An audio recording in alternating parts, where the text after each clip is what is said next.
Estás escuchando La Tarde con Cristina, Cadena COPE. Pues se lo decíamos antes, es este uno de los espacios más queridos y más seguidos entre los oyentes, la historia de la gesta de España. Y hoy vamos a hablar de la controversia de Valladolid, pero antes creo que tenemos un correo de un oyente, ¿no? Exactamente, Javier. Noticia de alcance que se dice. Es que la semana pasada hablábamos de la conquista del Perú y del virreinato y de cómo pronto se convirtió en objeto de codicia para los piratas de todo el mundo, especialmente para los ingleses, y citábamos a un marino británico, George Anson, y que escribe Carlos Segade de la Real Liga Naval Española para decirnos que no era un pirata, que era un Mencionábamos marino de carrera. Además que Anson era antecedente o antepasado de nuestro Luis María Anson, quien fuera director de la ABC, fundador de La Razón y era miembro de la Real Academia y colaborador insigne del diario El Mundo. Pues nos hacen una aclaración sobre este Anson. Exactamente, que don Carlos Segade nos dice que este George Anson no fue en absoluto un pirata, que fue Lord, llegó a ser Lord del Almirantazgo, y que uno de los grandes reformadores de la Marina Británica a finales del 17, principios del 18, es decir, la época dorada de la Marina Británica, ¿verdad? Así que hecha queda la rectificación. Bueno, Anson no fue pirata. Anson no fue pirata, Luis María Anson tiene un antecedente verdaderamente glorioso. Y nosotros entramos ahora en algo que ocurrió antes de estas fechas. Algo que nos retrotrae a 1550 y que nunca había pasado en la historia. Porque un emperador en la cumbre de su poder tomó la decisión de detener sus conquistas, atención, es que hay que darse cuenta lo que era entonces el orden moral, hasta tener la certidumbre de que en América se estaba obrando adecuadamente. Esto es una cosa impresionante. En 1549 exactamente, en 50 es cuando pasa, Carlos I empieza a sospechar que, como no tiene la completa seguridad de que lo que está haciendo en América sea justo, porque hay muchas denuncias, dice que se pare la conquista. Y que se pare, y se para. Y hasta que una junta de sabios dictamine sobre cuál es la forma más justa de llevar a cabo la conquista de América. Y esa junta se celebrará en Valladolid, y va a ser uno de los debates intelectuales más trascendentales de todos los tiempos, porque de la polémica, de la controversia de Valladolid, va a surgir nada menos que la idea moderna de los derechos humanos, que se dice pronto. Es decir, en este momento, como dice Jean Dumont, se puede decir que en España se produce el amanecer de los derechos humanos. Desde luego es una hazaña absoluta. Hay hazañas que se hacen con espadas y con barcos, hay otras que se hacen con el alma y con la razón, y esto desde luego es la controversia de Valladolid.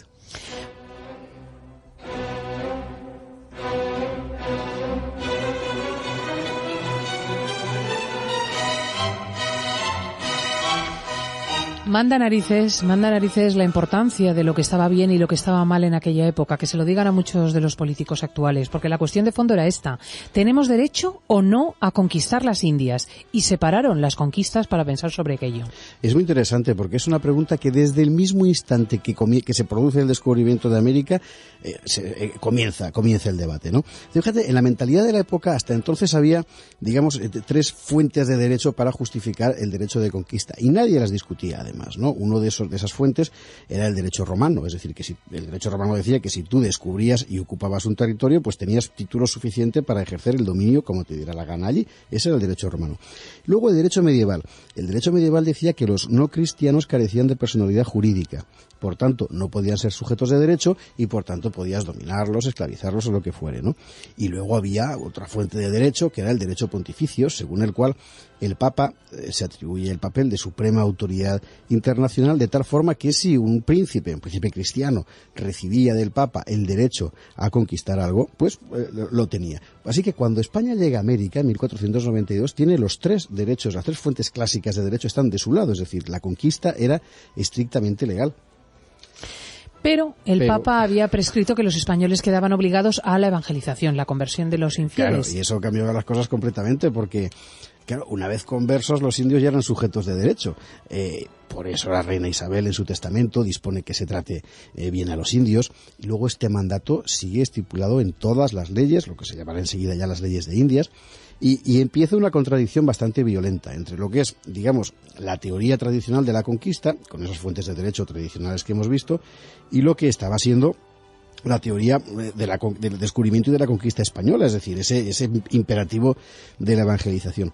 Yo me imagino que en otro lugar y en otro tiempo pues quizá no hubiera pasado nada y podrían haber perfectamente convivido una teoría tradicional de la conquista como se ha hecho toda la vida y luego, bueno, pues una cobertura de que sí que hay que evangelizar y tal. Pero en España aquello creó un conflicto grave porque la gente se tomó muy en serio los mandatos de los reyes, ¿no? Y bueno, llegó el conflicto hasta el extremo de que en 1511 uno de los frailes de la Española, de la primera posesión española en América, reúne en un sermón de Adviento a todos los mandamases españoles en aquella primera colonia y le suelta un sermón y le suelta una bronca impresionante. El sermón de Fray Antonio de Montesinos en 1511 fue fundamental porque significó que esta contradicción que se venía alentando desde el principio, pues saliera a la luz. Fíjate cómo les puso como hoja de perejil Fray Antonio de Montesinos.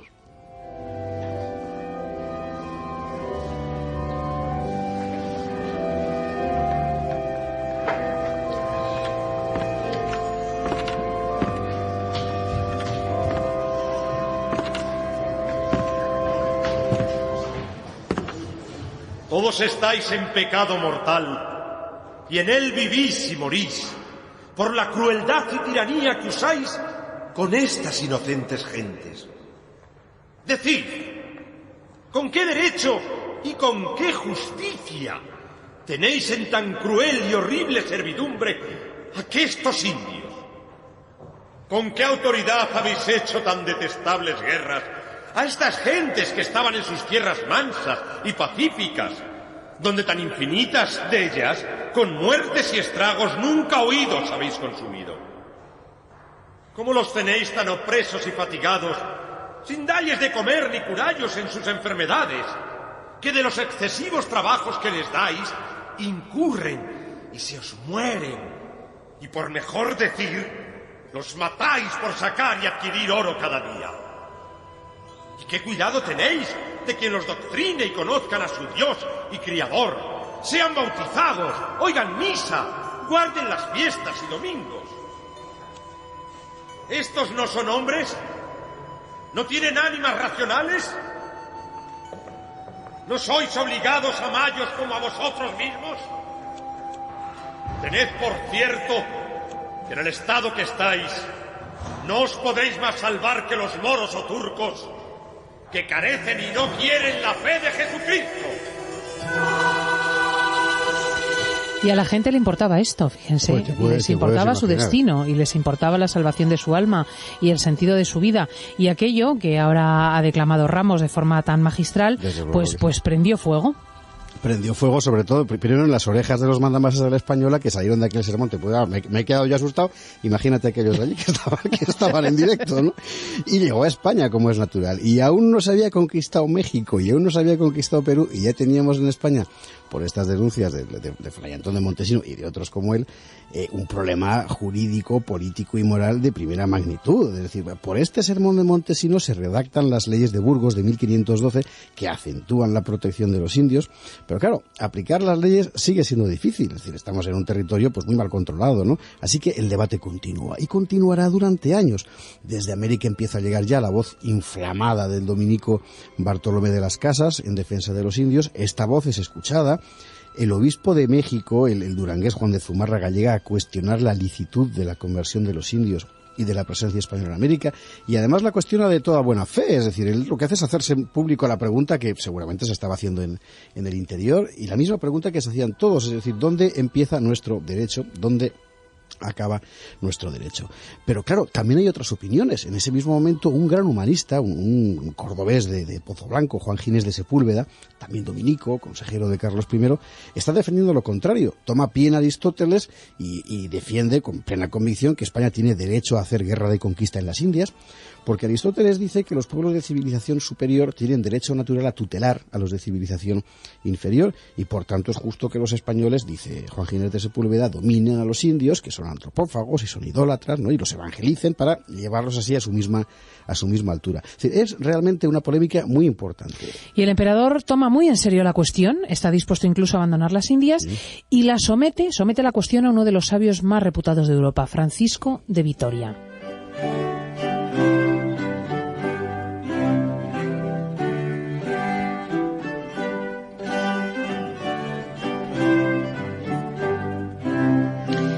En Vitoria hemos de pararnos. Es uno de los grandes cerebros de la historia de España y uno de los pensadores más influyentes de su tiempo. Había nacido en Burgos hacia 1483. Ingresó en los dominicos con poco más de 20.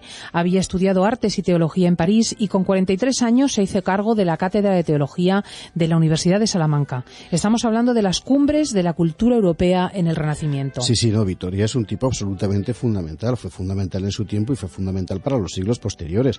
Él introdujo en Salamanca la Suma Teológica de Tomás de Aquino. En torno a él se configuró la Escuela de Salamanca, que generó una teoría económica completamente, teoría moral de la economía en realidad, pero completamente revolucionaria en su tiempo, ¿no? En fin, un personaje absolutamente fundamental. Fue el fundador del derecho internacional moderno, porque por primera vez vio el mundo entero, ¿no? El planeta, digamos, como una comunidad de pueblos organizada políticamente y basada en el derecho internacional. Es una vergüenza que hoy en España los que estudian bachillerato no sepan quién fue Francisco de Vitoria, porque es un tío absolutamente fundamental.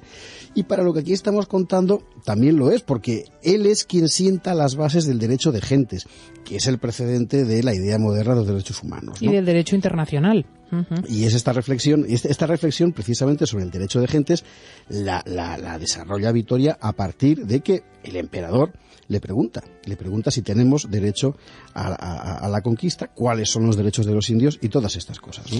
¿Y qué contestó Vitoria al emperador? Pues Francisco de Vitoria sostiene que el orden natural se basa en la circulación libre de personas. Luego es justo que los españoles crucen el mar, pero los indios no son seres inferiores, sino que poseen los mismos derechos que los demás hombres y son dueños de sus vidas y sus tierras. Convertirlos a la fe es un derecho de los españoles, pero es sobre todo un derecho de ellos mismos, de los indios, a los que se ha de garantizar el conocimiento del Evangelio. Y esto plantea un problema político importante, sobre todo para los conquistadores, porque hasta entonces eso se hacía según el requerimiento, es decir, tú llegabas allí... Sí, que era una cosa, hay que decir, bastante formularia. Claro. O sea, llegaban ahí, soltaban un rollo... Tú llegabas allí con tu hueste y con la Biblia, sí, ¿verdad?, y con el fraile, y ofrecías a los indios la conversión. Y si se negaban, pues empezaba la guerra. Claro, Vitoria dice que ese no es el camino. Él plantea el derecho de comunicación. Es decir, entre otras cosas porque a veces se dirigían a los indios en castellano, que no entendían, ¿no? No, general, ¿no era así? No, desde muy pronto, Cortés ya pues se va con la Malinche, irá después Pizarro también con un traductor. Lo que pasa es que el hecho de tener un traductor en una población de varios millones de indígenas con lenguas muy distintas no te garantizaba que el otro entendiera exactamente qué es lo que tú le estabas diciendo. A veces estaban en orden de batalla y se ponían a hacer el requerimiento y los otros no entendían nada. Bueno, es que sí, pero eso era por si acaso, que era mucho menos, ¿no? Pero bueno, efectivamente lo que dice Vitoria es que hay una cosa que se llama derecho de comunicación, que consiste en que los indios tienen que entender cabalmente lo que se les está pidiendo. Es decir, que cuando va el fraile allí con el libro y les cuenta todo esto, tiene que ser plenamente conscientes de que está hablándose de aceptar una fe. Y solo si ese derecho de comunicación se garantiza, tiene sentido la propagación del Evangelio, y si después de que ese derecho ya queda manifiesto, los indios se empeñan en no aceptarlo o no se convierten, otros no, entonces sí que puede estar justificada una guerra, ¿no? Esta es la historia de Vitoria.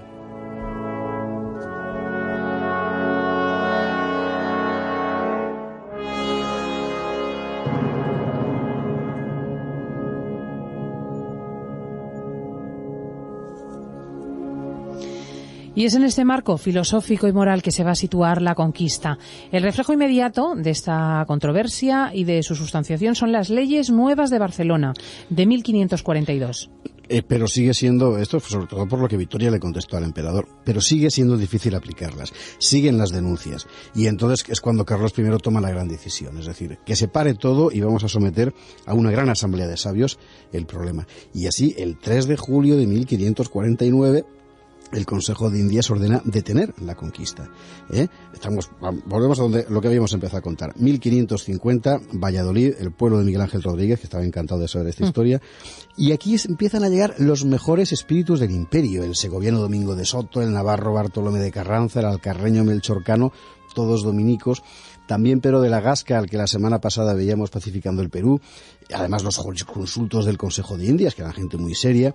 Francisco de Vitoria no está porque ha muerto 4 años antes, pero muchos de sus argumentos los va a recoger Bartolomé de las Casas, ¿no? Que Bartolomé va a defender que la guerra de conquista es injusta. Y enfrente va a estar Juan Ginés de Sepúlveda defendiendo lo contrario. Pues ahí llegan todos los teólogos, todos los juristas, es el mes de agosto y las Casas y Sepúlveda son los protagonistas del debate. Claro, hoy nos parece más simpático las Casas porque defendía a los indios y más antipático Sepúlveda porque defendía el derecho imperial, ¿no? Pero las cosas eran mucho más complicadas. Por un lado, ya se empezaba a sospechar que Fray Bartolomé se había inventado muchas de las cosas que contaba, o que hablaba de oídas en muchísimas ocasiones, ¿no?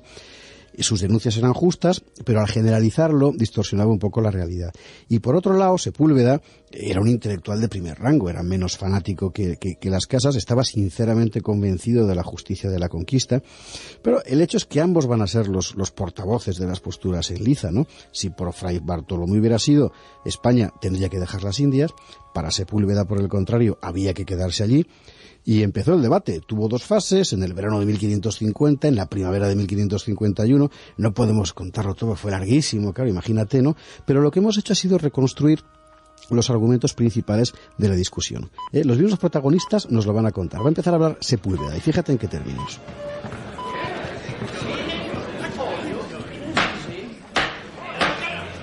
Dice Aristóteles, y corrobora Santo Tomás, que los hombres son por naturaleza unos superiores y otros inferiores. Los inferiores son los bárbaros, que no viven conforme a la razón natural y tienen malas costumbres. Y es de recta razón que los bárbaros sean sometidos a los que no lo son, y que así los indios obedezcan a los españoles. Y si no puede ser por la paz, habrá de ser por las armas. Y esta guerra será justa. Pero vuestra reverencia, hermano Sepúlveda, no interpreta bien a Aristóteles. Porque él habla de 4 clases de bárbaros. Y los indios, a los que yo conozco, no son bárbaros propiamente dichos, o sea, crueles y sin razón, sino que poseen razón suficiente y bien podrían gobernarse por sus propios medios. ¿O no hay razón en quienes han construido esos grandes templos que nos admiran? Y por su razón hay que llevarlos a la civilización y a la fe de forma pacífica, y no a través de la guerra. Habláis, Fray Bartolomé, de los grandes templos como signo de razón, pero también las abejas construyen panales prodigiosos, y no por eso se les presupone razón. Mirad, por el contrario, esos grandes pecados de estos mismos bárbaros que comen carne humana y la ofrecen a sus ídolos. Estos pecados contra la ley natural ya fueron castigados por Dios en los antiguos habitantes de la tierra prometida. Y del mismo modo es de justicia que la idolatría y blasfemia puedan ser vencidas con la espada. Pues es justo hacer la guerra a los idólatras, para que los infieles puedan oír la predicación de la fe y observar la ley natural.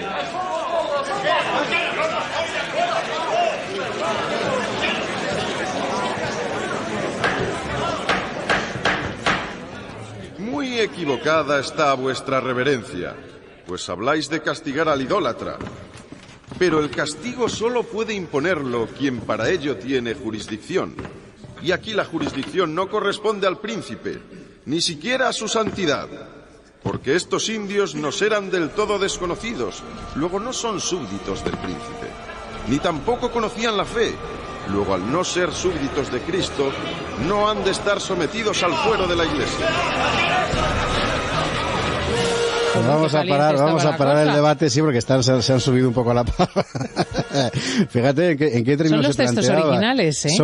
Son extractos de textos originales, efectivamente. Yo es que hay dos cuestiones. Una, digamos, objetiva teórica sobre si los indios eran inferiores, y luego una muy importante que llevó gran parte del debate sobre si realmente teníamos derecho o simplemente entendido como jurisdicción, es decir, quién tenía títulos de derecho suficientes para conquistar y para dominar, ¿no? Y bueno, y sobre esto siguió la segunda parte del debate, que es la que vamos a escuchar a continuación, siempre en estas magníficas voces, ¿verdad?, que nos están transportando al mismo aula de Valladolid. Y empieza de nuevo Sepúlveda. Tendremos que dejar entonces que todos esos inocentes, víctimas de la idolatría, sigan siendo sacrificados por millares en los altares de los demonios. porque por millares fueron sacrificados todos los años más víctimas inocentes que las que causaría una guerra justa contra los idólatras. Todos los hombres están obligados por ley natural a defender a los inocentes, y solo se los podrá defender si los idólatras son sometidos por otros hombres mejores, hombres que, por ser cristianos, aborrezcan los sacrificios.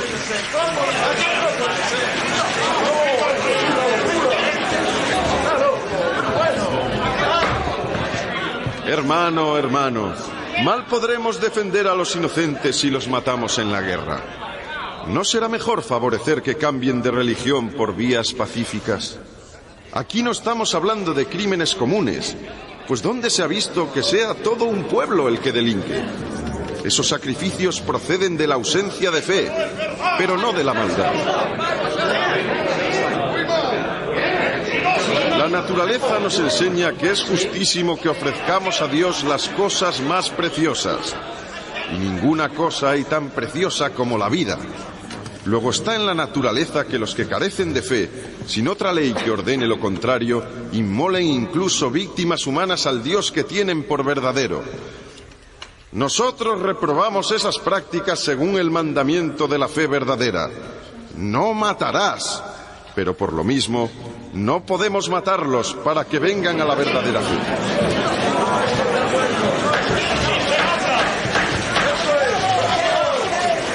Pues yo sostengo que, para traerlos a la fe, no es ilegítimo el recurso a la fuerza. Es de derecho natural y divino, siguiendo a San Agustín, corregir a los hombres que yerran muy peligrosamente y que caminan hacia su perdición. Atraerlos a la salvación es de derecho y además es un deber que todos los hombres de buena voluntad querrían cumplir. ¿Pero qué dice este hombre? Dos formas hay de hacerlo. Una, a través de exhortaciones y doctrina. Otra, acompañándolas de alguna fuerza y temor a las penas. No para obligarlos a creer, sino para suprimir los impedimentos que puedan oponerse a la predicación de la fe. Hemos visto que los indios, una vez sometidos al poder de los cristianos, se convierten en masa y se apartan de los ritos impíos. Y así en pocos días se convierten más, y más seguramente, que los que se convertirían en 300 años de exhortación.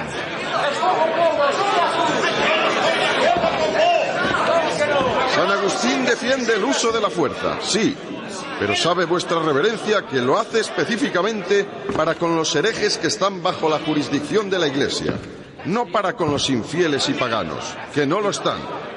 Los indios son infieles que no están bajo la jurisdicción de la Iglesia. Luego, la forma correcta de obrar con ellos no es usar la fuerza, sino convocar a los indios y de forma pacífica invitarles a abandonar la idolatría y a recibir la predicación. Y así transcurrió poco más o menos la controversia de Valladolid. Hay que decir que de forma un poco más calmada, porque bueno, aquí hemos acentuado los rasgos polémicos, porque en el aula de Valladolid no estaba la gente aplaudiendo y gritando, pero en el resto de España sí, y muy singularmente en América, y este debate se vivió como algo realmente importantísimo, ¿no? La verdad es que el montaje de Juan Antonio Machado es fantástico. La pregunta es ¿quién ganó? Pues en realidad no ganó nadie, o ganaron los dos en cierto modo, ¿no? La mayor parte de los teólogos se inclinó por Las Casas, la mayor parte de los juristas se inclinó por Sepúlveda, el tribunal votó y empató, no hubo una sentencia oficial, sí que hubo varios informes y además todos tuvieron consecuencias. España no abandonó las Indias. Aquí, como en casi todo, se tuvo en cuenta lo que había dicho Francisco de Vitoria. Él había dicho que después de haber convertido allí a tanta gente, pues el príncipe no podría, ni por conveniencia ni por ley, abandonar la administración de aquellas provincias, ¿no? Porque así un poco como dejar de repente huérfanos a un montón de personas. Así que se mantuvo allí el dominio español, como Sepúlveda reclamaba, pero se reconoció que los indios eran personas con derechos propios, que hoy nos parece una cosa obvia, pero entonces no lo era en absoluto. Hombre, no lo era después, en el siglo XIX, para los ingleses en la India, claro. Imagínate en el siglo XVI en España. Y se suspendió la penetración en el continente americano. Muchos años más tarde, en el 56-66, se amplían los asentamientos en Perú, pero ya es con instrucciones muy específicas de evitar daño a los indios. Ya no se hablará de conquista, se hablará de pacificación, y en ese sentido, desde luego, la controversia de Valladolid cambió el rumbo de las cosas. Pues ya lo saben, lo más importante a partir de la controversia de Valladolid es que amanecieron los derechos humanos, amaneció el derecho internacional. Fue la primera vez que los reyes y los teólogos se plantearon la cuestión de los derechos fundamentales de los hombres por el simple hecho de ser hombres, derechos anteriores a cualquier ley positiva. Nunca antes, y esto es una cosa impresionante, se había preguntado ningún pueblo con tal profundidad dónde acababan los derechos propios, que eran los derechos del vencedor, y dónde empezaban los derechos ajenos, que eran los derechos del vencido, ¿no? Es que, claro, nunca el poder se había sometido de tal forma a la filosofía moral. Por eso hay un libro, siempre nos piden que recomendemos libros. Bueno, pues hay uno de Jean Dumont, El amanecer de los derechos del hombre, la controversia de Valladolid, editorial Encuentro, en Madrid, que lo explica perfectamente. Aquí amanecieron, como dice Dumont, los derechos humanos. Y yo creo que si la gesta de la conquista nos hace grandes, porque realmente aquello fue una cosa formidable, esta controversia nos agiganta, porque es un rasgo de civilización elevadísimo. Una razón más, como las que todos los lunes les damos, para sentirse orgullosos de ser españoles. José Javier Esparza, muchísimas gracias. Hasta la semana que viene. La tarde con Cristina, Cadena COPE.